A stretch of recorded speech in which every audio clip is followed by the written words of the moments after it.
Booster இணைந்து வழங்கும் ஊர் செய்திகள். தருமபுரி சட்டமன்ற தொகுதியில் தேர்தல் பிரச்சாரத்தை தொடங்கிய சௌமியா அன்புமணி தொகுதி வளர்ச்சிக்கு பாடுபடுவேன் என வாக்குறுதியளித்தார்.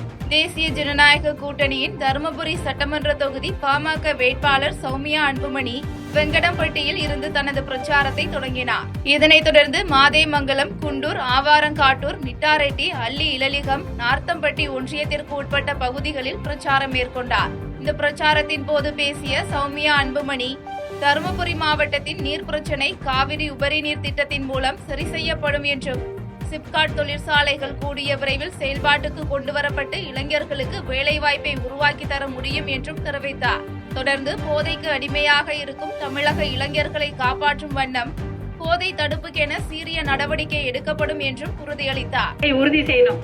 அதே போல மது போதை இல்லாத தமிழகம் வேணுமா வேணாமா? வேணுமா? மது வேணுமா இல்ல படிப்பு வேணுமா? வேலை வேணுமா இல்ல போதை வேணுமா? அது நீங்க தான் முடிவு பண்ணிக்கணும். போதைய பத்தியோ சாராயத்தை பத்தியோ மது பத்தியோ இங்க இருக்கிற ஆட்சியாளர்களுக்கு கவலையே கிடையாது. அதை பத்தி அவங்க ஒரு வார்த்தை கூட உங்களுக்கு வாக்குறுதி தரவில்லை. ஆனால் பாட்டாளி மக்கள் கட்சியுடைய வாக்குறுதி என்னன்னா, மது இல்லாத தமிழகம், போதை இல்லாத தமிழகத்தை உடனடியாக உருவாக்குவோம் என்பதுதான். அதை பத்தி தான் நாங்க வாக்குறுதி கொடுக்கிறோம். அந்த வாக்குறுதியை கண்டிப்பாக நிறைவேற்ற நாங்கள் பாடுபடுவோம். நீங்கள் எல்லாம் எனக்கு மாம்பழம் சின்னத்தில் வாக்களித்து என்னை வெற்றி பெற செய்யுமாறு அன்போடு கேட்டுக்கொள்கிறேன். நான் வெற்றி பெற்றா நான் எம்எல்ஏ அப்படின்றதெல்லாம் கிடையாது. நம்ம மக்களுக்காக தான் போராடுவேன், நம்ம குழந்தைங்களோட வாழ்க்கைக்காக தான் போராடுவேன். உண்மையான பேய் கூட்டம் என்ன என்பதை மக்களின் பெரும் திரளில் பார்ப்பதாக மதுரையில் பிரச்சாரம் மேற்கொண்ட அதிமுக வேட்பாளர் சுந்தர்சி தெரிவித்தார். மதுரை மத்திய தொகுதியில் என்டிஏ கூட்டணி சார்பில் போட்டியிடும் வேட்பாளர் சுந்தர்சி தேர்தல் பிரச்சார கூட்டத்தில் பேசிய போது புரட்சித் தலைவர் எம்ஜிஆர் ரசிகராக தன்னை அறிமுகப்படுத்திக் கொண்டார். தொடர்ந்து திரைப்படங்களில் பேய்கதைகள், பெரிய கூட்டங்கள், வசூல் சாதனைகள் என பலவற்றை தான் பார்த்துள்ளதாக தெரிவித்த அவர், இன்றுதான் உண்மையான பேய் கூட்டம் என்ன என்பதை மக்களின் பெரும் திரளில் பார்ப்பதாக தெரிவித்தார். மேலும் திமுக கூட்டணியை விமர்சித்த அவர், தான் இந்த தொகுதியில் போட்டியிடுவதாக அறிவித்தவுடன் இந்த தொகுதியிலா என்று எதிர்ப்பு எழுந்ததாகவும், ஜெயிக்க முடியாது என்பதற்கு அவர் என்ன எம்ஜிஆரா, பிடிஆர், பழனிவேல் தியாகராஜன் தான் ஒரு கை பார்த்து விடலாம் என்றும் சவால் விடுத்தார்.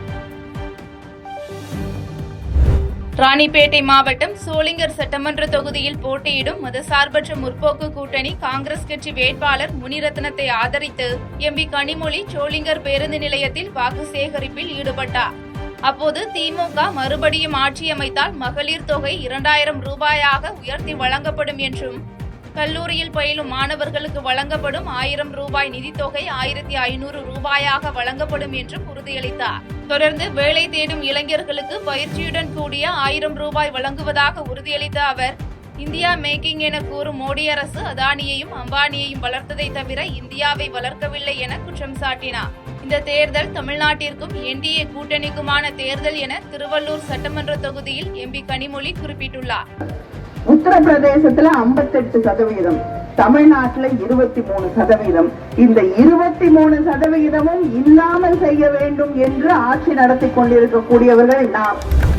திருவள்ளூர் சட்டமன்ற தொகுதியில் மதசார்பற்ற முற்போக்கு கூட்டணி சார்பில் போட்டியிடும் திமுக வேட்பாளர் விஜி ராஜேந்திரனை ஆதரித்து திருவள்ளூர் கனகம்மா சத்திரம் பஜார் பகுதியில் திமுக துணை பொதுச் செயலாளர் எம்பி கனிமொழி தேர்தல் பிரச்சாரம் மேற்கொண்டார். அப்போது யார் உதவி என்று கேட்டாலும் தன்னாலான அனைத்து உதவிகளையும் செய்யக்கூடியவர் வேட்பாளர் விஜி ராஜேந்திரன் என குறிப்பிட்ட அவர், இந்த தேர்தல் திராவிட முன்னேற்ற கழகத்திற்கும் டெல்லிக்குமான தேர்தல் இல்லை, தமிழ்நாட்டிற்கும் என்டிஏ கூட்டணிக்குமான தேர்தல் என குறிப்பிட்டார். தொடர்ந்து தமிழ்நாட்டில் உள்ள மாணவர்கள் கல்விக்காக வழங்க வேண்டிய நிதியை ஹிந்தி படித்தால்தான் வழங்குவோம் என்று கூறி நிறுத்தி வைத்துள்ள ஆட்சிதான் மத்தியில் உள்ளது என குற்றம் சாட்டினார். மருத்துவ கல்லூரியில் இருக்கக்கூடிய மருத்துவமனையிலே யார் உதவி என்று போனாலும் அங்கே அவர்களுக்கு தன்னால் ஆன அத்தனை உதவிகளையும் செய்து அவங்க ஃபீஸ் கொடுக்கறாங்களா இல்லனா இவர் ஃபீஸ் கொடுத்து அவங்களுக்கு வைத்தியம் பார்த்து அனுப்புறாரான்னு எனக்கு தெரியாது. ஆனா அந்த அளவிற்கு அவர்களுக்கு உதவி செய்து எப்படி அந்த மருத்துவமனையை நடத்துறாருன்னு எனக்கு தெரியாது. ஆனாலும் மக்களுக்கு உதவி செய்வதற்காகவே ஒரு மருத்துவமனையை நடத்தி கொண்டிருக்கக்கூடிய ஒருவர் தான் நம்முடைய விஜிஆர் அவர்கள்.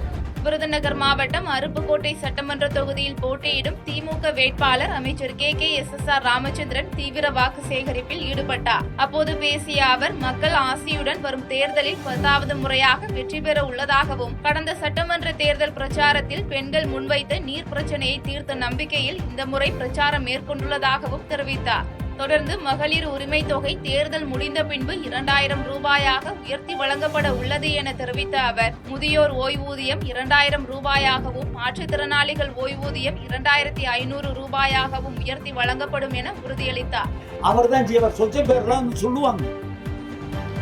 அவங்க சொல்லிட்டு போய் வரமாட்டாங்க. அவங்க நம்ம தான் வரப்போறோம். முதலமைச்சராக நம்முடைய தலைவர் தான் வரப்போறாரு. அவர் வந்து இதெல்லாம் செய்ய போறாரு. உங்களுக்கு தண்ணி கிடைக்கணுமா, KKSR இருக்கணும். இந்த பகுதியில் திரி சுத்தணுமா, KKSR இருக்கணும். பவர் ரூம் போடணுமா, KKSR இருக்கணும். இந்த ஊர் நல்லா இருக்கணும், தொழில் பண்டம் நல்லா இருக்கணும்னா நான் இருக்கணும். ஏன்னா நான் ஒரு ஆள் தான் மந்திரியா இருக்க முடியும். நான் ஜெயிச்சா மந்திரி.